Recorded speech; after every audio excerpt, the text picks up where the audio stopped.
Welcome to triple S சமையல். இன்றைக்கி பொங்கல் எப்படி பண்ணுறதுன்னு பார்க்கலாம். குயிக் அண்ட் ஃபாஸ்ட்டாக பண்ணிடலாம்.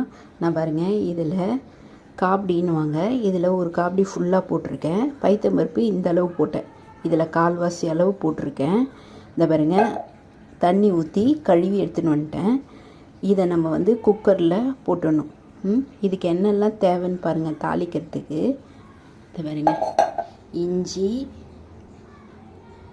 இஞ்சி, கொத்தமல்லி, கருவேப்பிலை, மிளகு, சீரகம், உப்பு.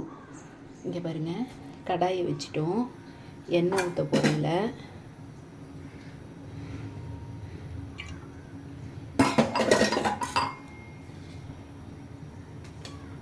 எண்ணெய் காஞ்ச உடனே இந்த மிளகு சீரகத்தை போட்டுடணும்.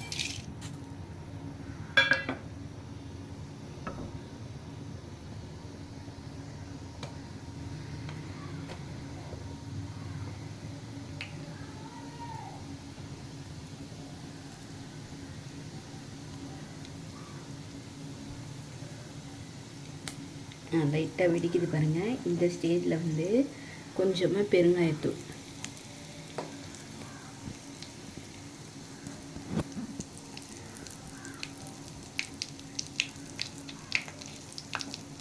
அப்புறம் இஞ்சி,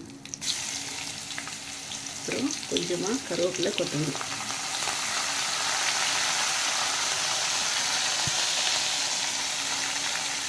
இப்போ இது எல்லாத்தையும் நான் ஊற வச்சுருக்கேன்ல, இந்த கழுவி எடுத்து வந்துருக்க பாருங்கள், இதில் போட்டணும். போட்டுட்டு இதில் 1க்கு 2 அளவு தண்ணி வச்சு குக்கரில் 3 விசில் வச்சு எடுத்துடணும். இதுக்கு தேவையான அளவு உப்பு பாருங்கள், உப்பையுமே இதில் போட்டுடணும். நான் குக்கரில் விசில் வச்சு எடுத்துகிட்டு உங்களுக்கு காமிக்கிறேன் பாருங்கள். இங்கே பாருங்கள், சூப்பராக பொங்கல் ரெடி ஆயிடுச்சு. இந்த டிஷ் உங்களுக்கு பிடிச்சிருந்தா லைக் பண்ணுங்கள், ஷேர் பண்ணுங்கள், சப்ஸ்கிரைப் பண்ணுங்கள், பெல் பட்டனை டிங்குன்னு வச்சுருங்க. Thank you very much. எனக்கு 100 சப்ஸ்கிரைபர்ஸ் வந்துட்டாங்க, ரொம்ப சந்தோஷமாக இருக்குது. இதே மாதிரி நிறைய பேர் சப்ஸ்கிரைப் பண்ணிங்கன்னா ரொம்ப ஜாலியாக என்ஜாய் பண்ணுவேன். Thank you very much. இன்னொரு டிஷ்ஷோடு பார்க்கலாம். பாய்.